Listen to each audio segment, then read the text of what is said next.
Arizona Diamondbacks. And Steve, there was a time not too very long ago, I'll say an hour and a half, we weren't sure if this game was going to take place here today. Batting practice stopped. The grounds crew left the field.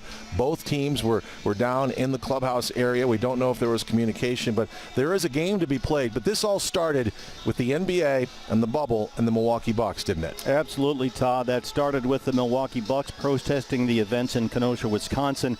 That resonated throughout the National Basketball Association. Then the Milwaukee Brewers joined in their movement. They decided not to play their game today. And that got dialogue started all across Major League Baseball. Now, as it relates to us here, Rockies and Diamondbacks at Chase Field, today here it began with Matt Kemp, who was in the Rockies' original starting lineup as their DH. And this was what Matt Kemp put up on his Instagram post. Tonight, I stand with my fellow professional athletes in protest of the injustices my people continue to suffer. I could not play this game I love so much tonight, knowing the hurt and anguish my people continue to feel. And the statement went on from there. That created a lot of dialogue here amongst players and coaches on both sides. Eventually, some of the reporters here covering the game were able to get some quotes. This is from Patrick Saunders, who spoke with Kyle Freeland. Now, Freeland is tomorrow's scheduled starting pitcher for the Rockies. Happy to see this communication that we're having within our community of athletes and in the entire United States. We need to continue to press forward with this issue and get things corrected in our country. And this is how it begins, Todd, with dialogue, communication, conversations. And that, I think, is the real benefit that we're seeing today, not only across sports, but here in Major League Baseball. When we come back, we'll have the Brenly Breakdown. Bob Brenly back with us tonight. First pitch coming up. And Nissan presents your Diamondback starting pitcher tonight.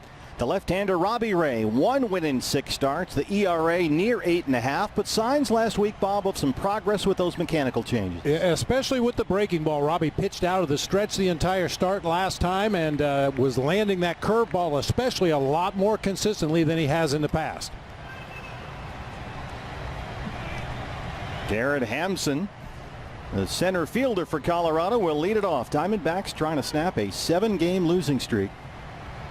And Robbie Dealers has the Rockies lineup tonight. Center fielder Garrett Hampson up there at the plate right now. He'll be followed by the shortstop Trevor Story. Nolan Arenado down at third base. Charlie Blackmon will be in right field. Josh Fuentes at first base.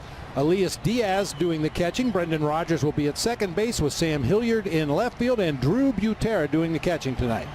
That is, by the way, the third version of the Rockies lineup that we were presented with over the course of an event. And Valley Chevy Dealers has the D-backs lineup tonight. Cole Calhoun leading it off once again out in right field. Ketel Marte at second. Starling Marte in center. David Peralta will be out in left field. Christian Walker serving as the designated hitter this evening. Eduardo Escobar down at third base. Nick Ahmed will be at short. Stephen Vogt doing the catching with Jake Lamb at first, all behind lefty Robbie Ray.